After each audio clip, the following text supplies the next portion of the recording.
Welcome to the divine blessings and wisdom of the Most Holy One. Selections from the Kabbalistic Zohar, part 1 of 2, on words of wisdom.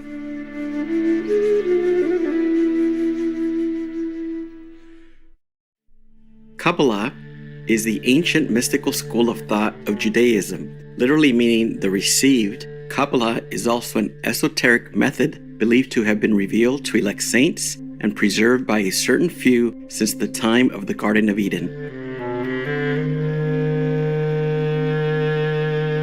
Kabbalah aims to explain the relationship between God, the unchanging and eternal Ein Sof, the infinite, and God's creation, the mortal and finite universe. Kabbalists developed their own sacred texts, especially during the Middle Ages. These texts, however, still remained within the Jewish tradition, as they often worked with scriptures from the Hebrew Bible to demonstrate the extraordinary teachings of Kabbalah.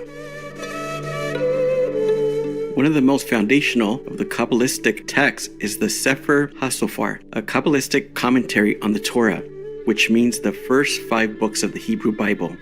The Zohar, which scholars believe was recorded mainly by the 13th century Spanish mystic Rabbi Moses de Leon, presents profound discussions on many topics, such as redemption, prayer, and the nature of God, the cosmos, and souls. The word Zohar means brightness and refers to the light manifestation of the divine.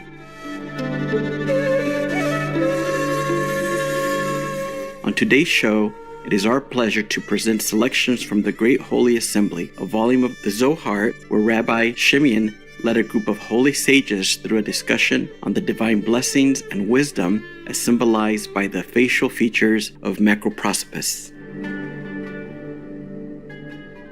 Macroprosopis is an aspect of divine emanation in the Kabbalah, representing divine will and the source of divine compassion. The Zohar introduces the concept of divine configurations, and in the Book of Concealed Mystery, another volume of the Zohar, the various facial features of Macroprosopis are explained, along with the representation of the divine qualities. Thus, in our readings today, there will be physical descriptions of various facial features of Macroprosopis, along with discussions by Rabbi Shimeon and other holy sages regarding the divine quality that each part represents, as well as supporting evidence from the Hebrew Bible.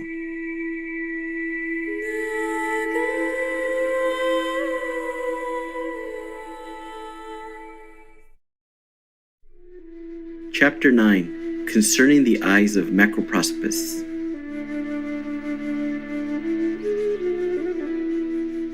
The eyes of the whitehead are diverse from all other eyes. Above the eye is no eyelid, neither is there an eyebrow over it. Wherefore? Because it is written, Psalm 121:4, Behold, he that keepeth Israel shall neither slumber nor sleep, that is, the superior Israel.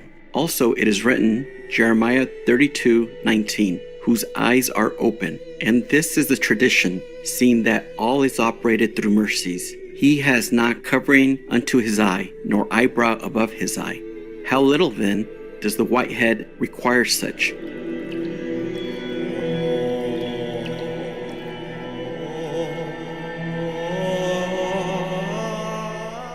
Rabbi Shimeon spoke unto Rabbi Abba, and said, To what is this like? He answered unto him, To the whales and fishes of the sea, which have no coverings for their eyes, nor eyebrows above their eyes, who sleep not and require not a protection for the eye. How much less does the ancient of the ancient ones require protection, seeing that he far above his creatures watches over all things, and all things are nourished by him, and he himself sleeps not. This is that which is written, Psalm 121:4, Behold, he that keepeth Israel shall neither slumber nor sleep, that is, the superior Israel. It is written, Psalm 33:18, Behold, the eye of the Lord is upon them that fear him. And further, although there be 2 eyes, yet they are converted into 1 eye. This is pure in its whiteness, and so white that it includes all whiteness. The first whiteness shines and ascends and descends for the purpose of combining with that which is connected. This is the tradition. that whiteness darts forth its rays and ignites three lights, which are called glory and majesty and joy, and they radiate in gladness and in perfection.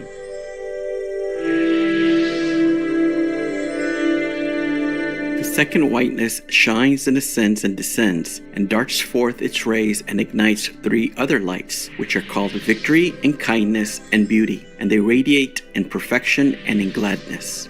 The third whiteness radiates and shines, and descends and ascends, and goes forth from the part enclosing the brain, and darts forth its rays toward the seventh middle light. And it forms a path to the inferior brain, and forms a path to the inferior, and all the inferior lights are thereby ignited.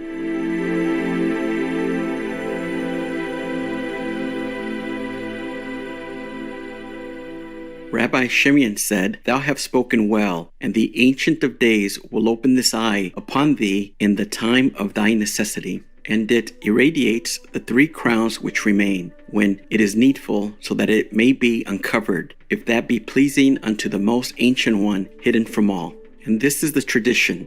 This eye is never closed, and there are two, and they are converted into one. He sleeps not and slumbers not, and he requires not protection. He is not such one as has need to defend himself, for he defends all things, and he himself waited upon all things, and in the sight of his eye are all things established. This is the tradition, where that eye closed, even for one moment, no thing could subsist. Therefore it is called the open eye, the holy eye, the excellent eye, the eye of providence, the eye which sleeps not, neither slumbers, the eye which is the guardian of all things, the eye which is the subsistence of all things. And concerning it, it is written, Proverbs 22:9, "The bountiful eye, thou shalt not read the blessed eye, but it blesses, for it is called the bountiful eye, and by it are all things blessed. And to no man is it known when the superior holy eye may shine and may bathe the inferior, and when the just and the supernal blessed ones are about to be beheld in that wisdom." This is that which is written, Isaiah 52:8, "For they shall see eye to eye." When the Lord shall bring again Zion. Also it is written, Numbers 14:14, "That thou, tetragrammaton, are seen eye to eye." And unless the bountiful superior eye were to look down upon and bathe the inferior eye, the universe could not exist even a single moment.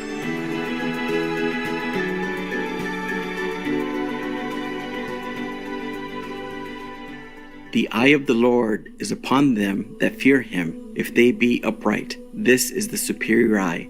This eye, which is the eye of observation, is ever open, ever smiling, ever glad. But the Ancient of Days is blessed, presiding over that eye, the white brilliance of whiteness, seeing that also it is of such whiteness that it endures all whiteness. Blessed also is his portion whom that brilliance of all whiteness irradiate. And concerning this certainly it is written, Proverbs 22:9, "The good eye is to be blessed." And it is written, Isaiah 2:5, "Be ye present, O house of Jacob, and let us walk in the light of Tetragrammaton."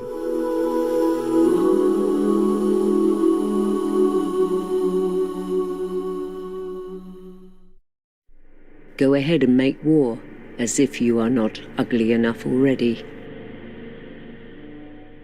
Lovely viewers, thank you for your company today for Words of Wisdom.